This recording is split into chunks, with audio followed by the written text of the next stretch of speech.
Kedatangan Kiai Wonosobo tidak terlepas dari misi dakwah Islamiyah, sebab peradaban Wonosobo jauh sebelumnya adalah peradaban yang bercorak Hindu-Buddha. Hal ini setidaknya dapat dilihat dari beberapa peninggalan seperti candi-candi. Bahkan kawasan Candi Dieng dipercaya sebagai pusat ritual bagi agama Hindu pada era Mataram kuno.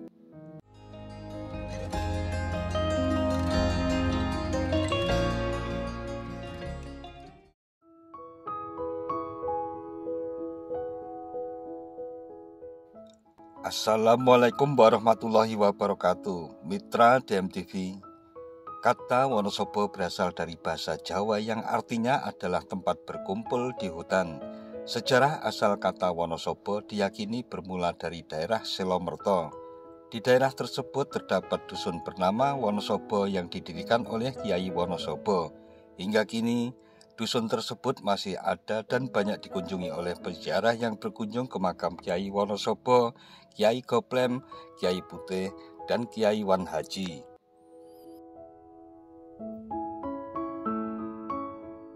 Lalu siapakah Ki Ageng Wonosobo ini? Sebelum dilanjut, silahkan subscribe terlebih dahulu bagi mitra DMTV yang belum subscribe agar channel ini lebih berkembang lagi.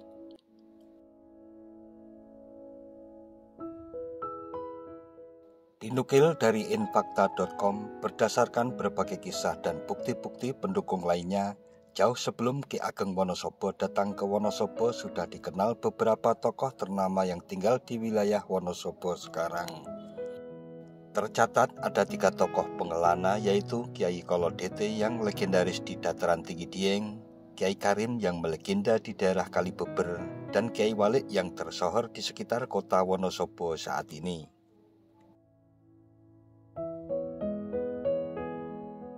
Kedatangan Kiai Wonosobo tidak terlepas dari misi dakwah Islamiyah, sebab peradaban Wonosobo jauh sebelumnya adalah peradaban yang bercorak Hindu-Buddha.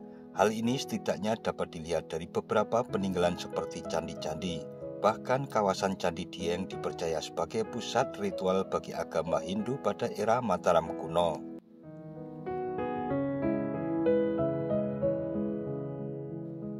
Sebelumnya, Kiai Wonosobo memiliki nama Ngabdullah yang datang dari daerah Grobogan, Purwodadi, berdasarkan keberadaan nisan makam orang tuanya yang sekarang secara administratif berada di Desa Tarup, Kecamatan Tawangharjo, Kabupaten Grobogan, Jawa Tengah.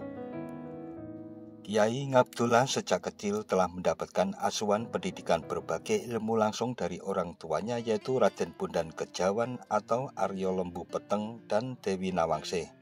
Setelah dewasa, Ngabdullah menghabiskan waktu untuk belajar dengan para guru suci di beberapa tempat.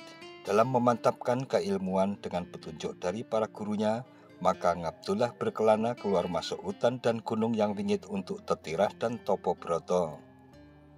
Hingga beliau sangat waskito dalam berbagai ilmu, baik ilmu kasaktian kanuragan, ilmu kasepuan, hingga ilmu kebijaksanaan hidup berupa ilmu agama dan kerohaniawanan.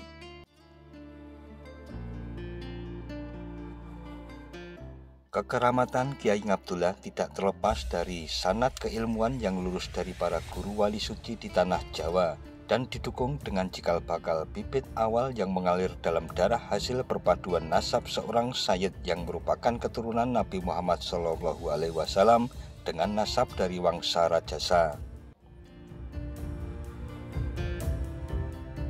Kiai Ngabdullah dalam mensiarkan agama Islam melakukan dengan penuh kebijaksanaan, hati-hati, dan penuh welas, sebab masyarakat Wonosobo pada saat itu sudah memiliki keyakinan agama dan ajaran hidup yang sudah mapan serta terlembaga. Struktur alam pegunungan dan habitat sosial dengan flora faunanya telah diketahui dan menjadikan keseimbangan hidup bagi masyarakat. Kepercayaan dengan hal-hal gaib tentu sudah sangat familiar dengan aktivitas kehidupan sehari-hari. Dengan kondisi yang demikian, maka untuk dapat melakukan syiar tauhid dalam agama Islam bukan perkara yang mudah. Kiai Ngabdullah waktu itu dianggap telah mampu secara tepat dan bijaksana melakukan syiar tauhid agama Islam. Dikisahkan setelah melalang buana, akhirnya Kiai Ngabdullah sampai dan menetap di Dusun Wonosobo, Desa Plobangan, Selomerto. Beliau berhasil memimpin dan mendidik masyarakat dengan segala kebijaksanaannya yang berhasil mensejahterakan dan memajukan kehidupan dengan begitu pesat. Karena hal tersebut, pada akhirnya Kyai Ngabdullah mendapatkan julukan Ki Dukuh atau Ki Wanu, dan beberapa lebih sering menyebut dengan Ki Wanusebo, hingga dengan dialek setempat berubah menjadi Ki Wonosobo. Karena kemajuannya, daerah tersebut selanjutnya berkembang menjadi daerah perdikan di bawah kekuasaan Kesultanan Demak Bintoro. Sejak saat itu, Kyai Ngabdullah atau Ki Dukuh atau Ki Wanusebo mendapat anugerah kehormatan dengan penyebutan nama Ki Ageng Wonosobo sebab merupakan pemimpin perdikan. Seluruh daerah kepemimpinan Ki Ageng Wonosobo akhirnya disebut daerah Wonosobo yang berangkat dari penyebutan Ki Wanusebo. Dengan demikian, Kyai Ngabdullah atau Ki Dukuh atau Ki Wanusebo atau Ki Ageng Wonosobo adalah leluhur cikal bakal penyebutan kawasan yang sekarang disebut dengan daerah Wonosobo. Sebagai pusat pemerintahan perdikan yang maju, sejahtera, serta syiar agama Islam sangat berkembang, maka Ki Ageng Wonosobo dikenang sebagai seorang pemimpin yang bijak dan karismatik.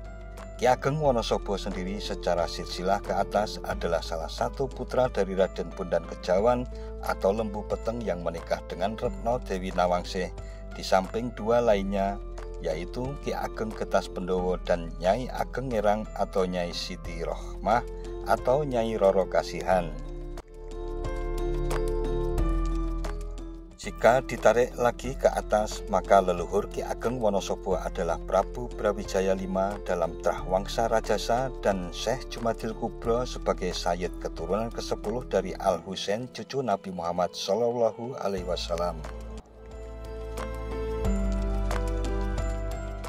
Pada saat itu, Ki Ageng Wonosobo memang sudah dikenal memiliki hubungan koneksi yang luas tidak hanya di pusat kerajaan Demak Bintoro namun juga dengan kerajaan Pajajaran.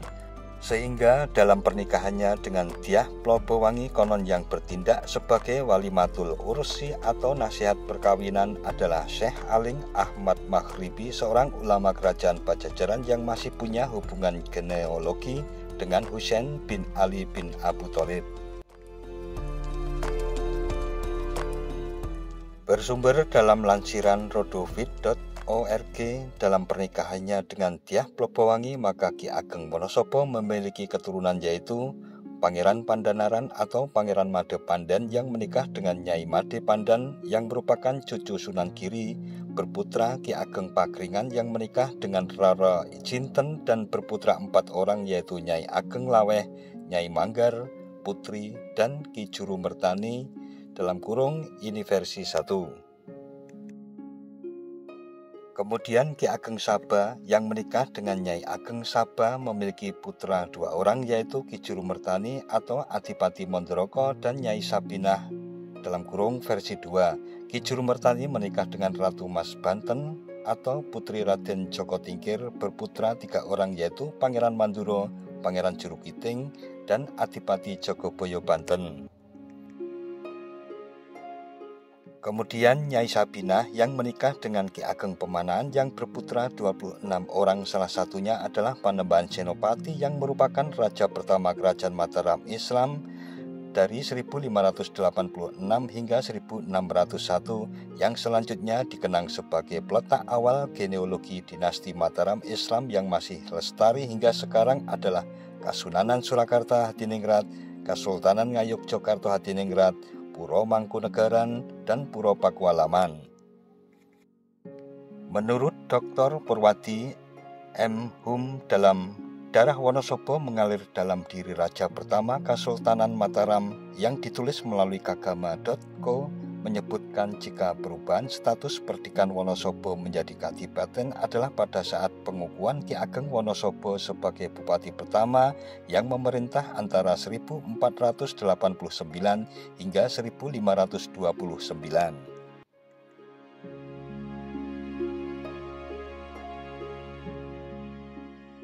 Dalam masa ini disebutkan Ki Ageng Wonosobo semakin memperlihatkan sumbangsihnya untuk Kesultanan Demak seperti halnya pada saat Kesultanan membangun Masjid Agung Demak Bintoro pada tahun 1492. Kepemimpinan Ki Ageng Wonosobo I berturut-turut diteruskan oleh anak keturunannya yaitu Ki Ageng Wonosobo II yang memerintah pada tahun 1529 hingga 1540 dan Ki Ageng Wonosobo III pada tahun 1540 hingga 1582. Generasi ketiga Wonosobo ini kemudian tercatat melahirkan tokoh-tokoh yang tersohor dalam masa catatan akhir Kerajaan Pajang hingga Mataram Islam.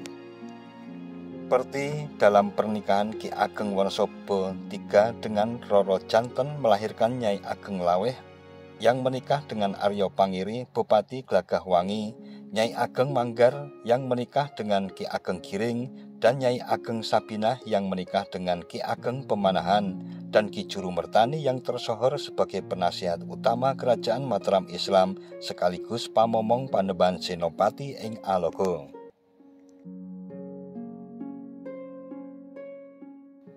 Selama Ki Ageng Wonosobo Babat Alas mensiarkan agama Islam mulai dari perdukuhan yang berkembang menjadi perdikan hingga Kadipaten Wonosobo, maka beliau juga dibantu oleh berbagai tokoh bini sepuh seperti Kiai Khotik dan para penderek setia atau punggawa seperti Kiai Goplem, Kiai Putih, dan Kiai Wan Haji. Ki Ageng Wonosobo sampai dengan saat ini masih dianggap sebagai sesepuh cikal bakal Wonosobo dan tercatat pula sebagai salah satu leluhur dinasti Mataram Islam. Setelah beliau meninggal dimakamkan di Desa Plobangan, Kecamatan Selomerto, Kabupaten Wonosobo. Makam Ki Ageng Wonosobo adalah salah satu makam yang dikeramatkan dan menjadi salah satu tujuan ziarah bagi masyarakat luas. Situs makam beliau sangat dilestarikan oleh masyarakat sekitar dan oleh Dinas Pariwisata dan Kebudayaan Kabupaten Wonosobo telah dilakukan renovasi serta pemugaran hingga kompleks makam ini menjadi cagar budaya sebagai tujuan ziarah yang populer. Di samping bangunan joglo tempat pusara makam Ki Ageng Wonosobo, terdapat juga makam kuno lain yang menurut juru kunci makam adalah pusara makam para pendahulu maupun para punggawa serta makam para penderek setia. Salah satunya adalah makam Kiai Khotik yang berada di tepian pohon beringin yang sangat tua dan besar dengan diameter lebih dari 4 meter.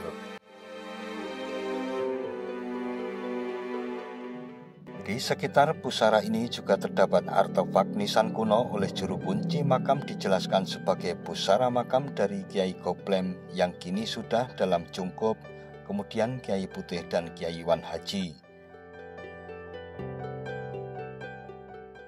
Letak kompleks makam yang berada di ketinggian serta hembusan angin yang sangat sejuk menghadirkan nuansa seperti spot wisata kebanyakan namun tetap terjaga nilai sakralnya.